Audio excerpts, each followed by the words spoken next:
በብሔራዊ ምርጫ ቦርድ ህጋዊ እውቅናው የተሰረዘበት ህወሓት ፈርሶ የነበረውን የትግራይ ምክር ቤት መልሶ በመሰብሰብ አዲስ የጦርነት መዘዝ መዟል። ፈርሶ የነበረው የትግራይ ክልል ምክር ቤት የተመረጠበት ሂደት በህወሓትና በፌደራል መንግስቱ መካከል ከፍተኛ ውዝግብ አስነስቶ ለደም አፋሳሹ ጦርነት መቀስቀስ አንዱ ምክንያት እንደነበር አይዘነጋም። ህወሓት በዚህ ጦስ ደግሞ ለከርሞ ጦርነት ደግሶ ይሆን? በጉዳዩ ላይ ዜና ሀተታ ይዘናል። ደረጀ ይልማ ነኝ።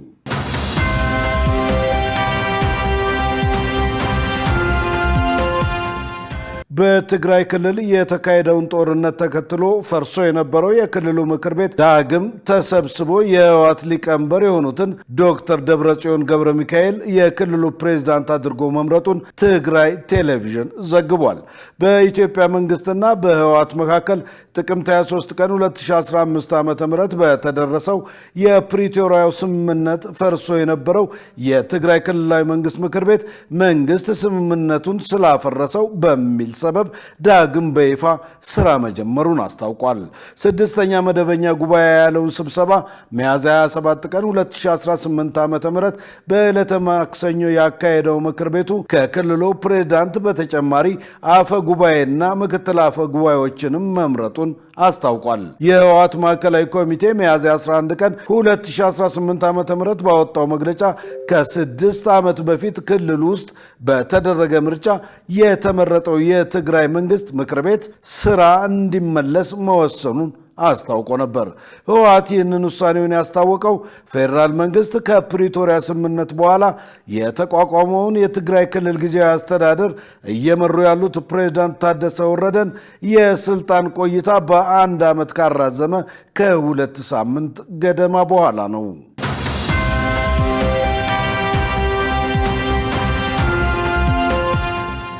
በፕሪቶሪያ ስምምነት መሰረት በተቋቋመው በትግራይ ክልል ጊዜያዊ አስተዳደርና በህወሓት መካከል ባለፉት ሳምንታት ውዝግቦች ሲካሄዱ የቆዩ ሲሆን ፕሬዝዳንቱ ሌተናንት ጀነራል ታደሰ ወረደ የቀድሞውን ምክር ቤት የመመለስ ፍላጎት የክልሉን ችግር የሚያወሳስብ ነው ሲሉ በተደጋጋሚ ሲቃወሙ ቆይተዋል። ምክር ቤቱ ከመሰብሰቡ አንድ ቀን ቀደም ብሎ ሌተናንት ጀነራል ታደሰ ባስተላለፉት መልእክት የህወሓት መሪዎች እየወሰዱት ባለው እርምጃ ግጭት ሊቀሰቀስ የሚችልበት እድል እንዳለ አስጠንቅቀው ነበር። አሁን ያለንበት ሁኔታ በሰላምና በጦርነት መካከል ባለች እጅግ ቀጭን መንገድ ላይ ነው። ያልተገፈፈው የጦርነት ደመና ዳግም ሊዘንብ የሚችልበትና በቀላሉ ወደ ጦርነት ተንሸራተን ልንገባ የምንችልበት አደገኛ ሁኔታ ላይ ነን ብለዋል።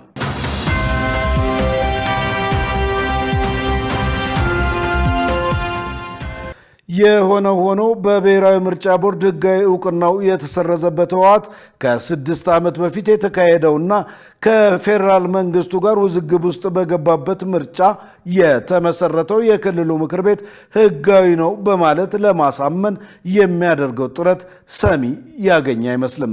እንዲያም ሆኖ የህወሓት ቃል አቀባይ አቶ ሚካኤል አስገዶም በወቅቱ የተመሰረተው የክልሉ መንግስት አልፈረሰም፣ ጊዜያዊ አስተዳደር የተመሰረተው በድርድር ነው ሲሉ መከራከራቸውን አልተውም።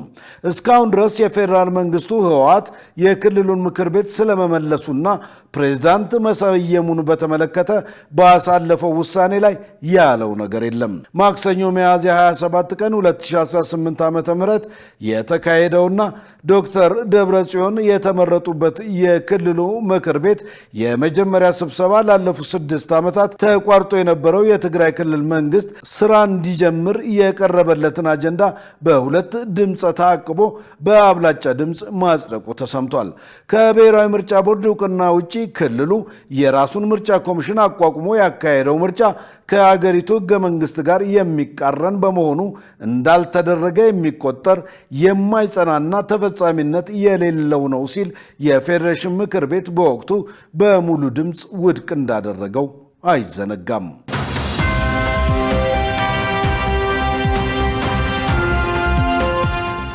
የህወሓትን የአግድሞሽ አካሄድ በአጽንኦት ከተከታተሉት ፖለቲከኞችና ከህወሓት ቀደምት መስራቾች መካከል የሚቆጠሩት ዶክተር አረጋዊ በርሄ የጽንፈኛው ህወሓት ወቅታዊ አካሄድ የሀገር አንድነትንና ሰላምን ስጋት ላይ የሚጥል ነው ብለውታል። ዶክተር አረጋዊ በርሄ ከትናንት በስቲያ ለአዲስ ዘመን እንደገለጹት ቡድኑ ራሱ ባረቀቀው ህገ መንግስት ለመገዛት ፈቃደኛ አለመሆኑን እንዲሁም የፌዴራል መንግስትንና የምርጫ ቦርድን ስልጣን አለመቀበሉ ለሀገር አንድነት ዋነኛ ስጋት ነው ብለዋል። ጽንፈኛ ቡድኑ ህዝቡ ለጦርነት እንዲዘጋጅና የሰው ኃይል እንዲያዋጣ እያደረገ ያለው ግፊት ሀገሪቱን ወደ ሌላ የከፋ አደጋ ሊከታት እንደሚችልም አመልክተዋል።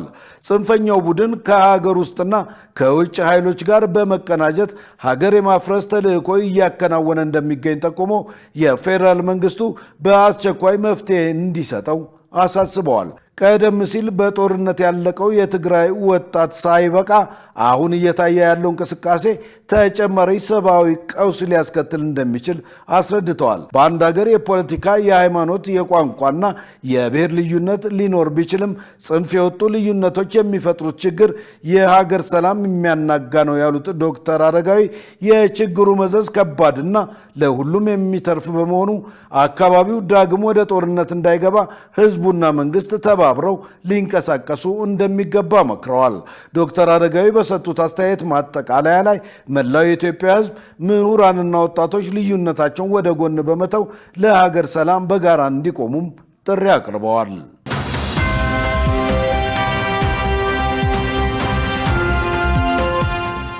ወዲህ ደግሞ ህወሓት ለስልጣን ጥማቱ ሲል በሚያመጣው ሌላ መዘዙ ከኢትዮጵያ ታሪካዊ ጠላቶች ጋር አብሮና ተባብሮ በገዛ ሀገርና ህዝቡ ላይ የጦርነት ነጋሪት እያስጎሰመ መሆኑን የውጭ ጉዳይ ሚኒስቴር በቅርቡ ባወጣው መግለጫ አጋልጦታል።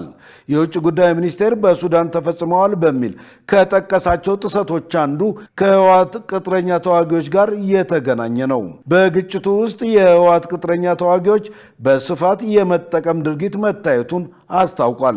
የሱዳን ጦር ኃይሎች ለእነዚህ ቅጥረኛ ተዋጊዎች የመሳሪያና የገንዘብ ድጋፍ አቅርቧል ያለው ሚኒስቴሩ በዚህ አማካኝነት በኢትዮጵያ ምዕራባዊ ድንበር በኩል የሚያደርጉትን ወረራ አመቻችቷል ሲል ከሷል። ሱዳን ውስጥ የሚገኙ የህወሓት ቅጥረኛ ተዋጊዎች ጉዳይ በይፋ የተመዘገበ ጉዳይ መሆኑንም በመግለጫው ጠቅሷል። ሱዳን የተለያዩ ጸረ ኢትዮጵያ ኃይሎች ማዕከል ሆና እያገለገለች መሆኑን የሚያሳዩ ሰፊና ተአማኒ ማስረጃዎች አሉ ሲልም ክሱ በማስረጃ የተደገፈ መሆኑን አስረድቷል።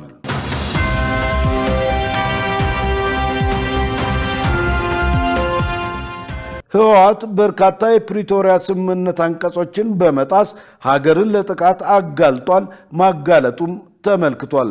በፕሪቶሪያው ስምምነት አንቀጽ 2ና 7 የተጠቀሱትን የፌዴራል መንግስቱን ስልጣን በመጣስ በፌዴራል መንግስት የተሾሙትን ፕሬዝዳንት ሌተናል ጀነራል ታደሰ ወረደን ወደ ጎን በመተው ዶክተር ደብረጽዮን ገብረ ሚካኤልን የክልሉ ፕሬዝዳንት አድርጎ በመሰየም ትይዩ አስተዳደር ፈጥሯል።